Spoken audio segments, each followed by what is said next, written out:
Party మారిన 10 మంది ఎమ్మెల్యేల నియోజకవర్గాల్లో ఉప ఎన్నికలు వచ్చే అవకాశం ఉందా? స్పీకర్ నోటీసులకు ఎమ్మెల్యేలు రియాక్ట్ అవుతారా?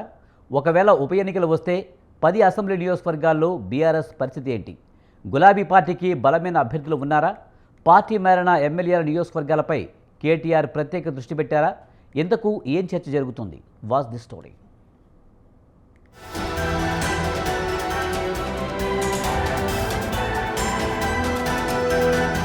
బీఆర్ఎస్ నుంచి గెలిచిన 10 మంది ఎమ్మెల్యేలు కాంగ్రెస్ పార్టీలో చేరారు. దీంతో వీరిపై అనర్హత వేటు వేయాలని బీఆర్ఎస్ సుప్రీంకోర్టును ఆశ్రయించింది. సుప్రీంకోర్టు పార్టీ మారిన 10 మంది ఎమ్మెల్యేలపై 3 నెలల్లోపు నిర్ణయం తీసుకోవాలని స్పీకర్కు డైరెక్షన్ ఇచ్చింది. 10 మంది ఎమ్మెల్యేలపై అనర్హత వేటు వేయాలని బీఆర్ఎస్ కోరుతోంది.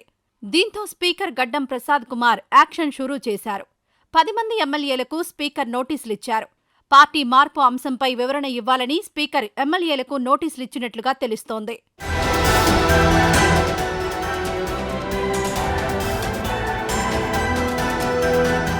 అసెంబ్లీ ఎన్నికల్లో కాంగ్రెస్ అధికారంలోకి రాగానే 10 మంది బీఆర్ఎస్ ఎమ్మెల్యేలు పార్టీ మారారు.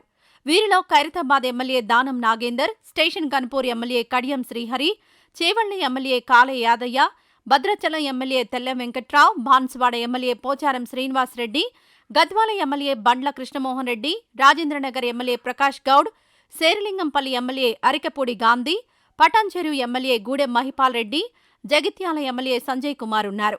దీంతో వీరిపై అనర్హత వేటు వేయాలని బీఆర్ఎస్ డిమాండ్ చేస్తోంది.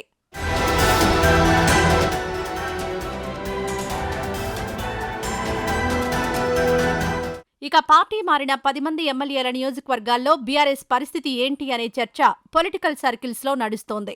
కొన్ని అసెంబ్లీ నియోజకవర్గాల్లో బీఆర్ఎస్ పార్టీకి బలమైన అభ్యర్థులుండగా మరికొన్ని అసెంబ్లీ నియోజకవర్గాల్లో గులాబీ పార్టీకి సరైన క్యాండిడేట్ దొరకడం లేదు. ఖైరతాబాద్లో పోటీ చేయడానికి బీఆర్ఎస్ బలమైన అభ్యర్థిని వెతుక్కోవాల్సిన పరిస్థితి ఉంది. ప్రస్తుతం ఖైరతాబాద్లో గులాబీ పార్టీకి బలమైన అభ్యర్థి లేరు. స్టేషన్ గన్పూర్లో మాజీ డిప్యూటీ సీఎం తాటికొండ రాజయ్య ఉన్నారు. చేవెళ్ల నియోజకవర్గంలో కాలే యాదయ్య పార్టీ మారిన తర్వాత అక్కడ బీఆర్ఎస్కు సరైన అభ్యర్థి లేరు. భద్రాచలం నియోజకవర్గంలో జిల్లా అధ్యక్షుడు రేగా కాంతారావు, వాజేడు మండల మాజీ ఎంపీపీ బోదెబోయిన బుచ్చయ్య, గతంలో పోటీ చేసి ఓడిపోయిన మానే రామకృష్ణ పేర్లు వినిపిస్తున్నాయి. బాన్సువాడలో మాజీ ఎమ్మెల్యే బాజిరెడ్డి గోవర్ధన్ పేరు వినిపిస్తోంది.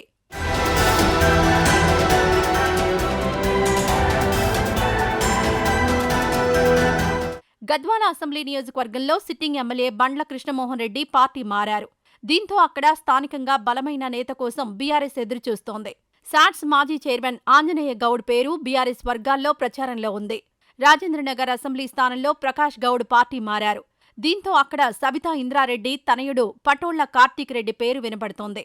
శేరిలింగంపల్లిలో sitting MLA Arikapudi Gandhi party మారడంతో అక్కడ మేడ్చల్ జిల్లా అధ్యక్షుడు ఎమ్మెల్సీ శంబీపూర్ రాజు పేరు ప్రముఖంగా తెరపైకొచ్చింది. పటాన్చెరు నియోజకవర్గంలో ఆదర్శ్ రెడ్డి ప్రస్తుతం ఇన్ఛార్జిగా ఉన్నా అక్కడ బలమైన అభ్యర్థి లేరు. జగిత్యాల నియోజకవర్గంలో ఎల్ రమణ పేరు ప్రచారంలో ఉన్నప్పటికీ ప్రస్తుతం ఎమ్మెల్సీగా ఉండడంతో ఎల్ రమణకు పూర్తి స్థాయిలో బాధ్యతలిస్తారా లేదా అనే దానిపై అధిష్టానం నుంచి క్లారిటీ రావాల్సి ఉంది.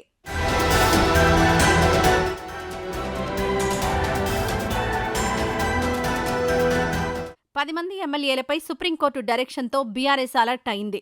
10 అసెంబ్లీ నియోజకవర్గాలపై కేటీఆర్ స్పెషల్ ఫోకస్ పెట్టారు.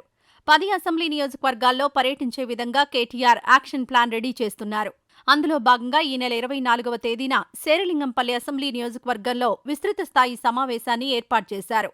సెప్టెంబర్ మొదటి వారంలో భద్రాచలం అసెంబ్లీ నియోజకవర్గంలో బీఆర్ఎస్ వర్కింగ్ ప్రెసిడెంట్ కేటీఆర్ పర్యటించనున్నారు. మిగిలిన 8 అసెంబ్లీ నియోజకవర్గాల్లోనూ కేటీఆర్ పర్యటనలు ఉండే విధంగా కార్యాచరణ రెడీ చేస్తున్నారు.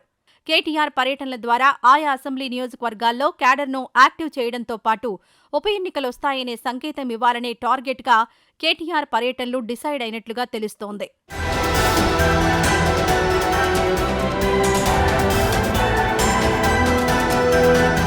పది మంది ఎమ్మెల్యేలపై అసెంబ్లీ స్పీకర్ వేటు వేస్తారా? ఒకవేళ ఉప ఎన్నికలొస్తే గులాబీ పార్టీకి బలమైన అభ్యర్థులు దొరుకుతారా లేదా అనేది చూడాలి.